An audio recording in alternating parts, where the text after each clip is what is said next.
یہ وہ قرآن کریم فرقان حمید ہے جس کے بارے میں اللہ نے فرمایا ان ھذا القرآن یہدی للتی ہی اقوم، کہ یہی وہ قرآن ہے جو انسانیت کو ایسی راہ دکھاتا ہے جو بالکل سیدھا راستہ ہے، عدل و انصاف کا راستہ ہے، اخلاق کا راستہ ہے، انسانی مساوات کا راستہ ہے، انسان کو اس کے حقوق دینے اور دلوانے کا راستہ بتاتا ہے۔ یہی وہ قرآن ہے کہ جس قرآن کے آفاقی انقلاب سے کفار مکہ خائف تھے، جس کے آفاقی انقلابی پیغام سے ہر دور ہر زمانے کے اندر یہود و نصارہ خائف تھے۔ اس کی تعلیمات کو مسخ کرنے کے لیے کس دور میں کتنی کتنی کوششیں نہیں کی گئی، ہر ایک نے کتنے جتن لگائے کہ اس کا قرآن کی تعلیم کو محدود کر دیا جائے، اسے روک دیا جائے۔ نہ وہ اس وقت اس قرآن کو روک سکے تھے، اس کے پیغام کو روک سکے تھے، اور نہ آج وہ اس کے قرآن کے پیغام کو روک سکتے ہیں۔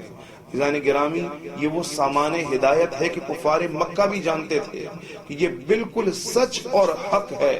اس میں انسانی ہدایت اور انسانی معراج کے وہ اصول بیان کر دیے گئے ہیں کہ ایک انسان جسے بظاہر ہم کتنا اسلام سے متنفر کر رہے ہیں، وہ جب اس کے آفاقی پیغام کو دیکھے گا، سنے گا، سمجھے گا، تو وہ مکمل طور پر اس کا دیوانہ اور اس کے راستے کا مسافر ہو کر رہ جائے گا۔ اور یہی وجہ ہے کہ آج بڑھتے ہوئے اسلام کا راستہ روکنے کے لیے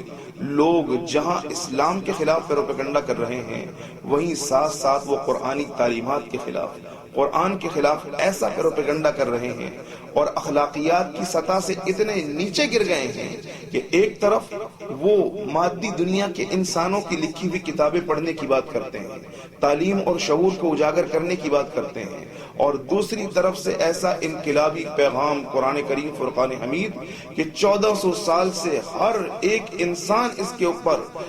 مکمل طور پر گواہ اور شاہد ہے کہ اس کے کسی ایک حرف کے اندر کوئی تبدیلی ممکن نہیں ہو سکی ہے۔ قیامت تک کے لیے